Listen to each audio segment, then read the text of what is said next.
Hello, everybody. Welcome back to Checkride Chat. My name is Wally, I'm Jason. and we are going to continue our dive into the ACS. We are still on Area of Operation 1, which is pre-flight preparation, and we are down to Task G, which is Operation of Systems. So we're almost done with the oral. If Yeah. you start adding up these videos, this is like a 7-hour oral. Yeah. That is yeah. not, right? Let's just disclose that. That is not what we're looking for. We're doing multiple items here. Yeah. So the oral, if you're familiar and you answer and you just give us kind of what we're looking for, we are immediately on to the next topic. Yeah. We're at this point just discussing way more in depth, especially at the private level, that I think we would remotely expect. Right. Yeah. Commercial, maybe a little different. CFI, absolutely different. Yeah. But yeah, don't read into this as, oh my God, Wally and Jason have a 7-hour private oral. That is not the case. Not the case.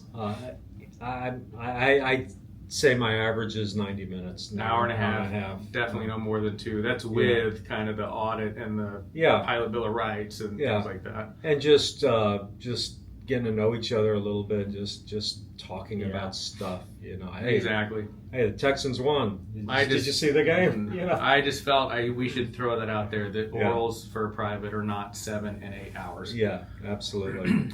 So systems, we got to talk about systems. I do not sit there and compartmentalize and say, okay, now we're on to systems. Let's talk about landing gear. Let's talk about flight controls. Let's talk about the pedostatic system. I do not do it that way. My technique is to, within the context of a flight. So we have to cover a minimum of 3 systems. And it's a minimum. We can talk about more because we're probably going to morph into other things. I mean, we're going to talk about scenarios and which, like you said, we'll cover. Right. Some of the flight, if it's cold outside, you're going to get into the de-icing, anti-icing section. There goes that. Yes. Check. Move on. And they run together. If we're talking about an electrical system failure, what else are we going to lose? Are we going to lose something that, if you were instrument rated, for instance, that you might be concerned with, and that might be the pitot heat. So, okay, well, let's talk about icing. So we're gonna talk to your engine's gonna die, right? Oh yeah, when absolutely. You lose your electrical. Absolutely. Yeah, that was. I think on one check ride I was like, final answer is absolutely, and then I ended it right there. Yeah, and I will tell you this: we had a no. You don't lose your engine. Well, you do gracious. You do. Sorry, we know better. All right, moving on. But staying on that theme, we had a crash of an airplane, 2 airplanes, down in, I think it was Pearland. What was it? I think it was about 2 years ago. It was a 172, I believe, had an alternator failure, and they just went into absolute panic mode, and they came in and landed and had a collision with another airplane. And the guy was panicking because he had an electrical failure. He thought the engine was going to quit, and he had to get the airplane on the ground. Luckily, they totaled 2 airplanes, but luckily nobody was hurt. But the airplane that they hit, had there been someone in the back seat of that other airplane, it probably would have chopped the person up. So this is, I'll piggyback on that. This is know your aircraft and know your systems. Yeah. There is electrical. All right, so fine, you lose your alternator. The alternator is basically your charging cable, right? Yeah. That's what you plug into the wall. That's what's going to run everything. Yeah. Once you do that, you're down to battery power. Yeah. Now everybody's, my battery lasts for 30 minutes. Maybe. Yeah, maybe. That depends on how many amps the battery has. Yeah. That directly depends on how much you're actually running, how many amps you're running through that system. Yeah. I'll more commercially type, but how much do you know? What do you know? And I'm going to look in the POH. It's not in there. Yeah. Where are you going to look? How many amps are you running? Why don't you look at those little cool numbers on your circuit breakers? Yeah. That's what every system is. Those are amps, right? So add those up. Yeah. And very quick math, let's say it's a 30 amp battery.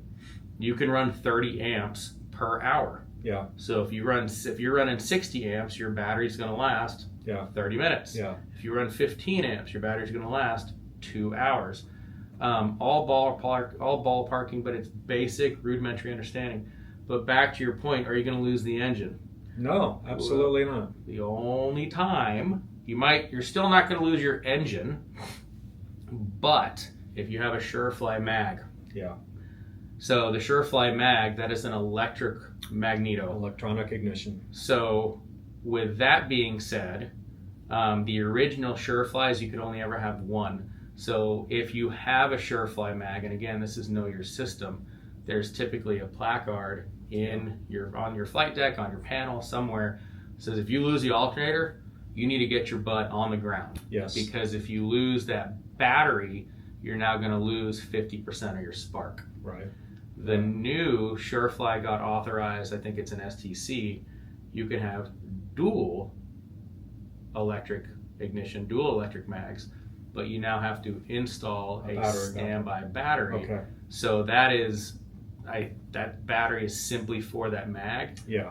Which I think will outlast the original battery, and I don't know the numbers, but very, very slim possibility. But if that's your aircraft, you have Surefly mags, yes, I would. If you lose your alternator, I would have a little bit more oomph to we need to get on the ground. Yeah. So know your systems. But anyway, so we've covered electrical. See how that worked? There you go. Yeah. You want to just zoom through them real quick?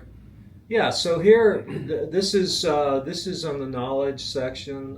Again, all the systems are listed. We got primary flight controls, secondary flight controls, power plant and propeller, landing gear, fuel, oil, and hydraulic. That's all one. Electrical, avionics, pedostatic, vacuum, pressure, and associated flight instruments.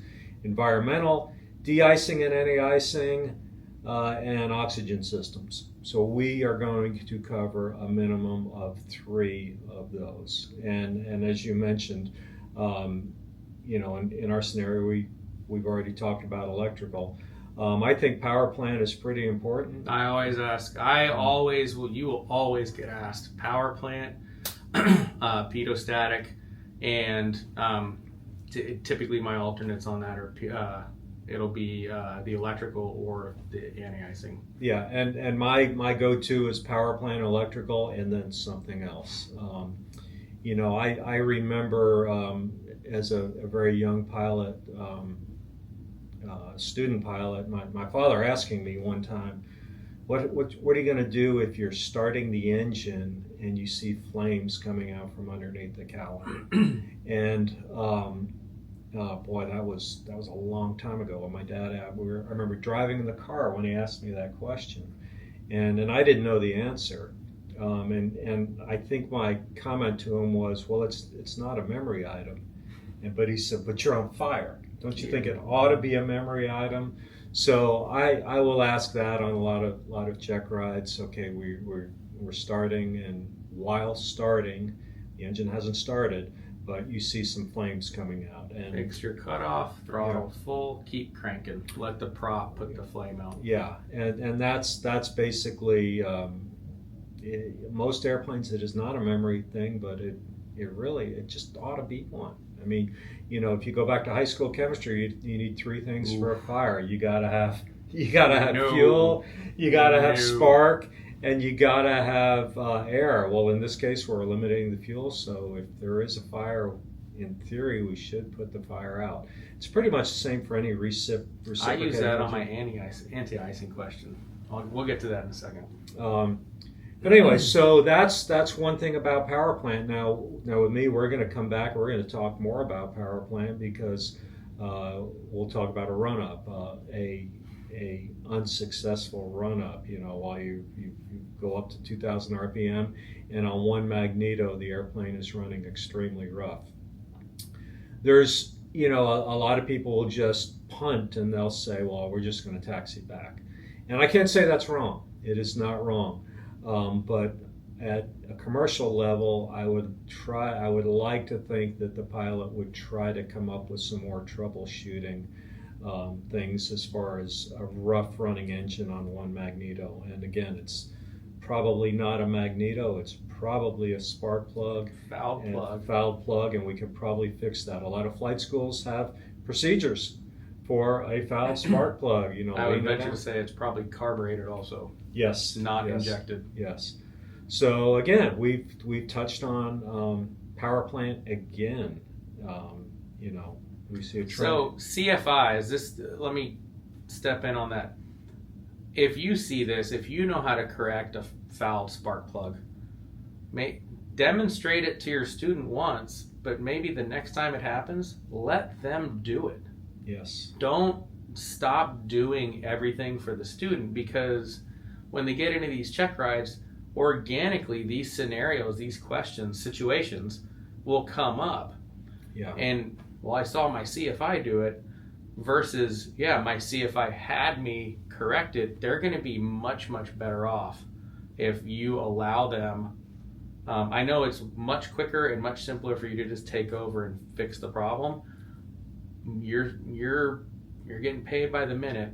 Let them experience, let them learn. Yeah, and I see that a lot. The applicant will say, well, I saw my instructor do it one time, and I said, well, okay. I mean, maybe that's good enough. Seeing it done. Everybody learns differently. Yeah, I get it. But probably the better way to do it is let your student do Yeah. it. And I know as an instructor, sometimes you're impatient a little bit. You want to get going, but I think I've mentioned the scenario where we started the engine with the chock still in place, and I let it happen, and then the applicant realized that, I forgot the chocks.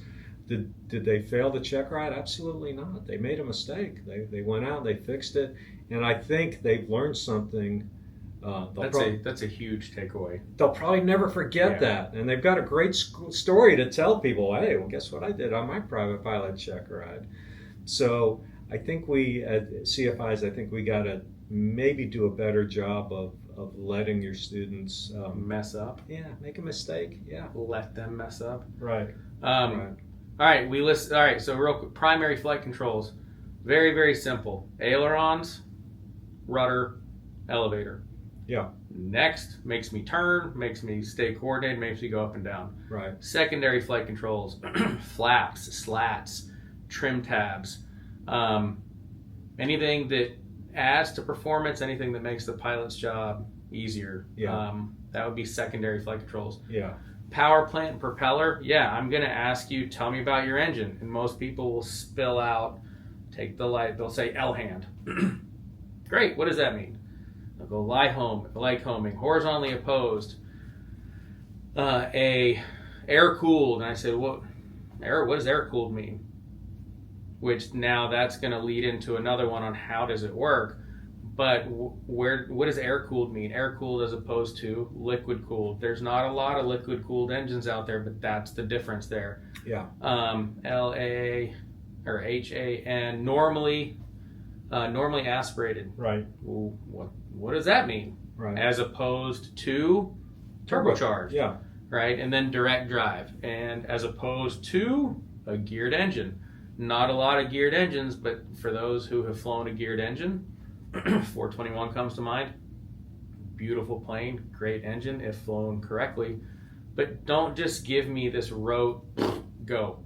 Yeah. Right. The other aspect, this goes back to the weight and balance, the performance section we were talking about. On the engine, how many horsepower? And we'll go 180 at 2,700 RPM, or 160 or 145, whatever it might be, at X RPM. And I will follow on when. When do you get 180 horsepower? And there's only one time ever in this theoretical world that is ever going to occur. Yeah. And that is standard day at sea level. And they'll say that. They'll go standard day. Well, standard day where? And they'll say sea level. And I go, great, what's standard day?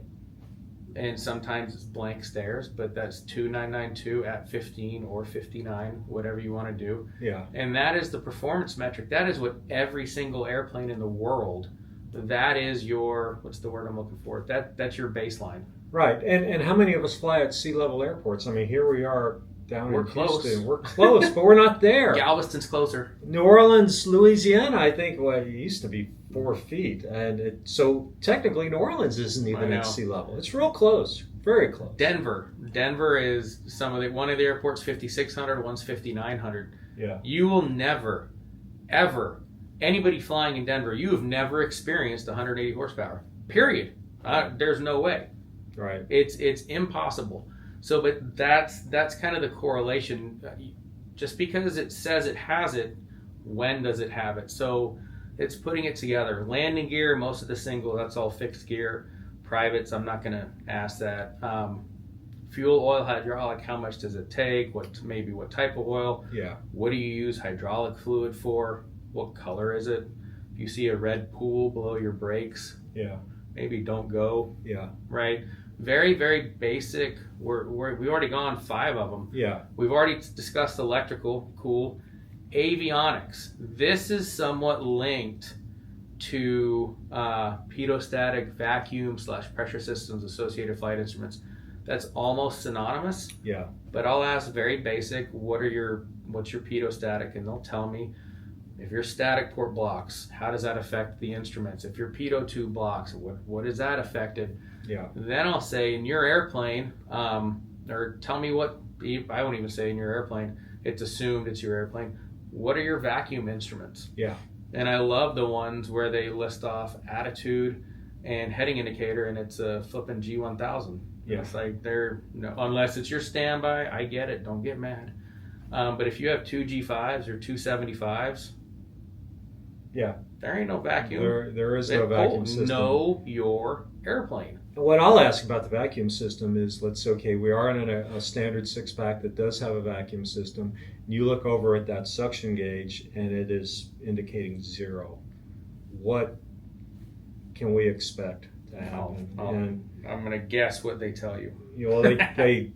They think, a lot of times that you're going to have flags and these instruments are going to fail immediately, and they don't. And that's, to me, that is what makes it so dangerous. It's like to use medical terms, it's like dying of cancer as opposed to a heart attack. I mean, it's not instantaneous. It'll mess you up. It will mess you up. I was very fortunate in my training. Before I got my instrument rating, I experienced 3 vacuum pump failures. So I became very versed in it. It's weird. A $250 part yes, could be one of the most vital pieces on that engine. And why we don't have big old lights that say vacuum pump failure? Fail. The Pipers do. Yeah. Pipers do. Yeah. Cessnas don't. Yeah. So vacuum pump failure, and so when I became a double I 60% of our approaches were done partial panel. Now the other side leads to another one. The other side of that is sticking suction cup things over the instrument makes it very obvious that the instrument has failed. That goes to risk management. That is my follow on. Let's say you have a vacuum system failure. Yeah. And I'll ask, what instruments are affected? Yeah. All right. What 2 instruments are affected? Yeah. How many instruments do you think they tell me are affected? They'll list off 3. Yeah. Why? Because they're all gyroscopic. Right. 1 is electric. The other 2 are vacuum. Yes. So how do you failure? What is it? Where did it go? Failure to detect, or how to monitor, or what would you do? Failure to detect, improper management. How do you manage a system failure? Old guys. Yeah. What do we typically carry in our knee boards? Yeah. Post-it notes. And I'm going to cover them up. Cover it up. Yeah. Take it out of your scan. Yeah. You were trained. Your whole scan it all leads back to your not instrument. It all leads back to your attitude. Your attitude's cattywampus. Are you going to keep staring at it? And they'll be like, I just won't look at it. I'll give you $100 to not look at that instrument. That is impossible. It's But right in front of your if face. you cover it up, Yeah. I'll tell you right now, it's much easier to look at 5 instruments than 6. Yes. Easier to look at 4 instead of 6, etc., etc. Why is that turn coordinator an electric gyro and not vacuum? That is called redundancy. Yes. Because if you have a vacuum failure, you still know what standard rate is. You still know what quote unquote straight and level is. Yeah. How do you know you're turning? You can look at your turn coordinator. You can also look back up at your ding, ding, ding, ding, ding magnetic compass. Yeah. And if you look at these instruments on an old school 6-pack airplane, it probably says electric or vacuum. It says DC. I get it. Now, let me caveat that. Well, a lot of the books, they will say turn coordinators are vacuum.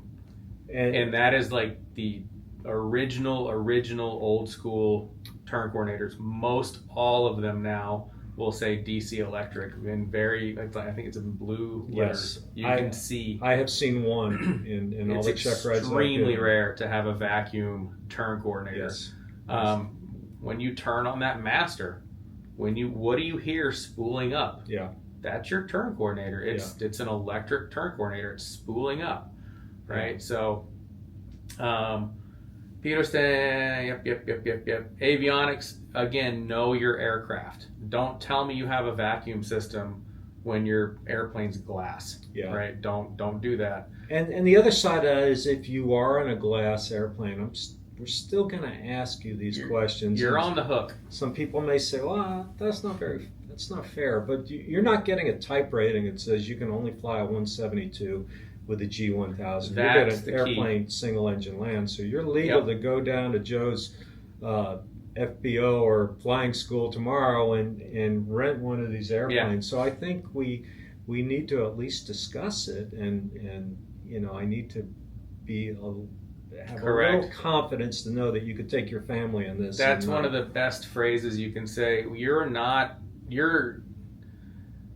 It's not just airplanes. You're not only ever going to fly a G1000 172 at ABC airport. Yeah. This private license enables you to fly any single engine land anywhere, not only in the country, as long as it's an N November or an N registered airplane, you can fly that airplane anywhere in the world. Right.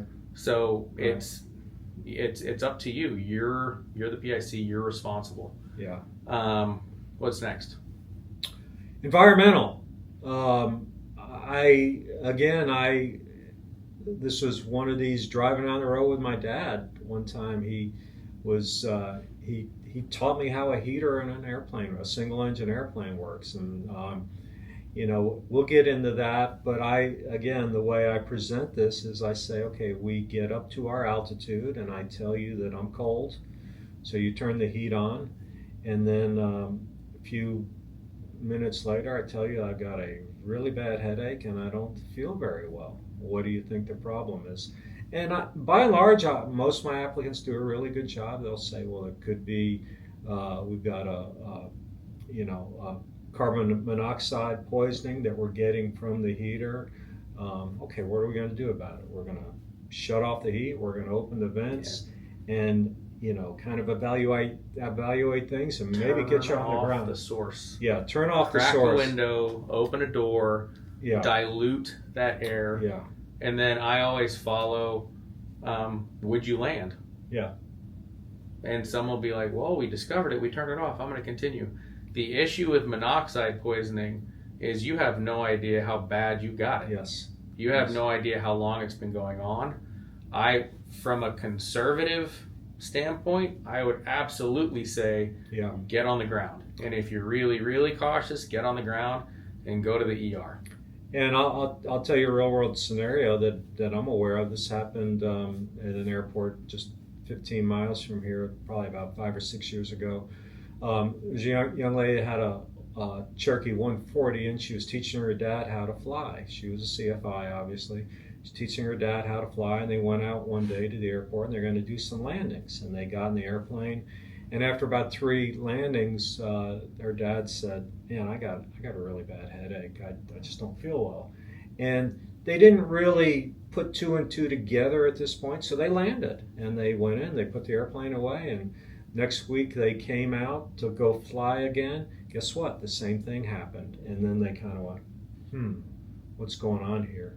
And so then they went in and they took, they had mechanic look at the airplane, took the shroud off the exhaust, raw, and like there was a rusted crack. out. Yep. There was a crack, and so it was not affecting her, but it was affecting the father. So it affects people different ways. And so I will ask, in a nutshell, tell me how the heater works. And if they tell me, well, it's like a pipe that's around the exhaust, and we're using the warmth from the exhaust to heat up that air. That's all I care about. We're not building the airplane, especially at the private level. Right. Now, a lot of people have told me it's filtered exhaust air. And that's a big no. It's filtered exhaust air. So how about what if the filter gets clogged, or we got a bad filter? Well, yeah. So we are not breathing exhaust air. No. The example I use, I say to people, I said, have you ever ridden a motorcycle or a mini bike? And a lot of people say yes, and I'll say, have you ever ridden it with shorts? And a lot of times they'll say, one time I did, and that leg hits that exhaust pipe, and you've got the scar for it, and that's what we're doing. We are capturing the heat that the exhaust produces, but we are not breathing filtered exhaust air. Correct. De-icing, anti-icing? We do not have any de-icing equipment. That is, no. Everything we have is anti-icing. So, what kind of anti-icing equipment? Let's take a carbureted aircraft. Let's do a carbureted Cessna. Yeah. Okay, you have carb heat. Yep. That's pretty much it. You have carb heat, that's the big one. You have pitot heat, that's the next one. Now a stretch is cabin heat, right? Yeah. I don't like flying around feeling like a popsicle, so I would say to the whole I'm safe and I'm ready to fly, I would like to be comfortable. Yeah. So yes, it's a little bit of a stretch, but I would say cabin heat. A lot of the cabin heat sometimes it was cabin heat and defrost. Yeah. Now defrost is a lot of the times linked to cabin heat. It's one switch instead of 2 switches. It's simply less linkage, less mechanics. Yeah. Newer Cessnas. Let me not fast forward. That's the wrong word. Anti-icing in a 172 Sierra. He already mentioned it. What 3 things does an engine need to run? Fuel, oil, air. I'm sorry, not oil. Fuel, spark, air. Fuel, spark, air. You take any one of those 3 away, what happens to the engine?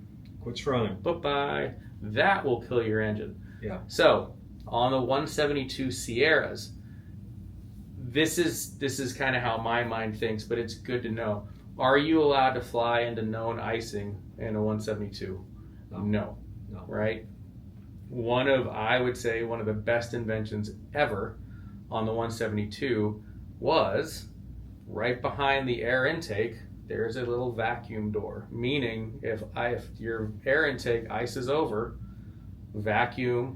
it creates a vacuum and opens a door inside the cowling, and now it takes air from inside the cowling. It's alternate air, like what a lot of the twins have, right? Right. It's alternate air, and it's all automatic. You can't control it, but it's kind of a get out of jail free card. Yeah. Right. But know that your airplane, I'm not saying go into icing, but if you're starting to experience something, pitot heat on, and know that if it starts to get blocked, it'll open. That is not a carbureted. It's the newer fuel injected Cessnas. Right. Here's a fun one. Carb heat. When do you have to use carb heat? Do we know? Do you know? Don't embarrass yourself. I don't think we ever have to use it. Okay. Well, not on a fuel injected aircraft. So on a carbureted aircraft, when do you have to use it? On a Cessna, it's like every time you come into land. But why? So it's any time, if you look at your RPM gauge, when that green arc ends, yeah, anything below that green arc, you have to pull your carb heat on. So Pipers, older Pipers, non-fuel injected, have carb heat. Does anybody ever use carb heat on a landing? Very seldom. Now I'm not saying don't use it, but it's extremely rare. A lot of people will start doing it out of habit just to stay in that loop if they're flying Cessnas and Pipers. But if you look at the green arc on a Piper, it goes all the way down to 500 RPM. You're never below the green arc. It's just kind of how the air is, I guess, routed, you could say. So, but that doesn't mean to say you can't or won't use it. It's just technically when you have to use it, it's outside the green arc. Yeah. So it's very, very low on Pipers, but it's super high on Cessnas. So it's much more, you see it way more commonplace on a Cessna. And Cessna pilots are much better at knowing about it. Well, they're better at turning the carburetor heat off. Mm-hmm. So you may see on a Piper, we do the emergency landing and they reach over and they put the carburetor heat on. And we get down to, an altitude. Okay, this is going to work. Okay, let's go around, and we're climbing out. And I will, I'll say, okay, are we at full power? Yeah, we're at full power. Are you sure? And, just based on where the carburetor heat lever, it's kind of hidden. It's hidden behind that throttle quadrant, and they're reaching up. They got the power, the throttle full forward, but that we may not be at full power, and that's usually what I'm hinting at. Mm-hmm. Maybe get that carburetor heat off. So, but that's the anti-icing is the primary. It's carb heat, pitot heat. The new 172s, you can't deem it as an anti-icing, but it's really good to know that due to you getting iced over, this is going to happen, meaning your engine isn't going to die, hopefully. Yeah. And then closing out, oxygen system. When do you need oxygen? Yeah. 3 numbers, 12.5 after 30 minutes, 14, then 15. So, and it's always, they always say flight crew. So I'll go one step further, just being in the airline world. If you look at my ID, it says crew. If you look at a flight attendant's ID, it says crew. So I guess you can say flight crew versus cabin crew, or if you really, really want to define it, it's only the pilots. Only really the pilots are the ones that, the operating pilot crew is the only people that need oxygen. Above 12.5 after 30 minutes. Above 14, it's all times. And above 15, it's all times and made available to passengers. Yes. That's it. It's made available. Do you have to force passengers to take it? No. And it's made available. And I'm going to plug another video that's pretty funny. If you just go to YouTube and you type in David Letterman, Tom Cruise airplane story. It's about a 5-minute video where Tom Cruise talks about flying an airplane where they had to use oxygen, and he laughs so hard that he's crying. He has to ask Letterman for a Kleenex to wipe his eyes. Didn't he let somebody pass out or something? Yeah. So check it out. Just put in Tom Cruise, David Letterman airplane story. It's pretty funny. Now, getting back to the oxygen, most of our airplanes don't have an oxygen system. So we're really talking about systems. So I'm not going to talk. I will get into this a little bit, but not so much as a system. Just more general knowledge, right? But I'll always say. It's a good lap. So those are just the rules, right? But have you flown United, Delta, American, Southwest? I'm like, yeah, of course I have. Yeah. And I'll go, well, why are you not sucking down oxygen at 35,000 feet? Right. And so they'll take sometimes a half and say, oh, it's pressurized. Yeah. Cool. Yeah. So go back to one of the very, very beginning videos. What single-engine airplanes can you not fly until you receive additional training? Right. It's a pressurized aircraft. Right. So why do you think you need training in that? You have oxygen systems. You need to recognize symptoms, which is the next topic, right? One of those symptoms is what's the most common, how would a pilot Why would a pilot need oxygen? They're becoming hypoxic. It's altitude. Yeah. It's things like that. Yeah.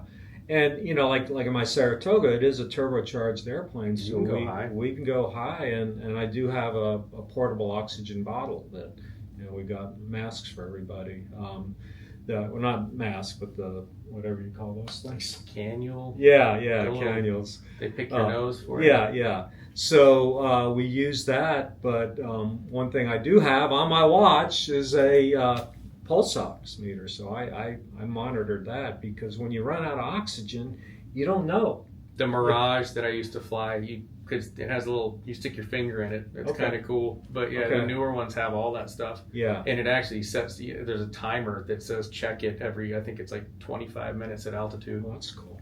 Yeah. That's cool. So it can ruin your day. It you could, know. and you won't know it. That's just it. These are the lack hypoxia. And yes, there's 4 types. I get it. Hypoxia, carbon monoxide. Those are things that will, guys, girls, dude, you don't know. Right. They will come up and sneak up on you, and you do not know. Right. So that is why you have to be able to recognize. That's why we discuss the symptoms. Right. What do you Right. feel like? I would say hypoxia, big one. You act drunk. Yeah. There's happy drunks, there's your euphoric, and then there's the angry drunks. Yeah. That just out of nowhere, those are the people you don't want to be around. Right. Then there's just the what's going on drunk, and it's all of a sudden you're holding a conversation, and then you just start to loop off into la la land. Yeah. Yeah. Maybe in the jets, we take out our O2 mask at night all the time and breathe for a minute or two, just because we're at altitude. It's Yeah. legal, but it makes you feel better. Yeah. So you can see a lot of this stuff. They meld together, and so the orals on my Checkrides, they're not segmented. It's not like, okay, let's move on to systems. Okay, let's move on to performance. It all, we're talking about a flight, and I go to great lengths to try to make it realistic. And in my opinion, they are realistic. Some people may disagree, but I think all of us do that. We try to give realistic scenarios and something that we think is beneficial. Do I care that you know how many plies are on the tire? No, I don't. Would I like you to know how many quarts of oil we should have in the airplane? Yes. I mean, that's something that you have influence over. Maybe not total control, but you can influence that. Yeah, we're not, again, private level, you're not building the airplane. The underlying thing, you got to know your stuff, but are you safe? Are you well-rounded? Do you make safe decisions? We could ask you anything and everything. There is a plethora of knowledge that is up for grabs at the private level. Yeah. That it's the bigger picture at that, and as you progress, it's just like the tolerances when you fly. The tolerances as you progress through the ratings, the certificates get significantly tighter because you're supposed to be better and know more. Absolutely. I think that's it. Cool. Yeah, all right, that's it. So we are done with systems. What do we have left? We have human factors. That was it. It was human factor was it. We've already discussed health, 3 of those. Right. So there you go. We're probably next time we're going to head out to the airplane. Yeah. Right. So anyway, if you hit subscribe down there, we'd appreciate it. Tell your friends about us. If you got any questions, you want to comment to us directly, our emails are our names, Wally or Jason at checkridechat.com. Give us an email and we'll get back to you, but we'll see you next time. See y'all later.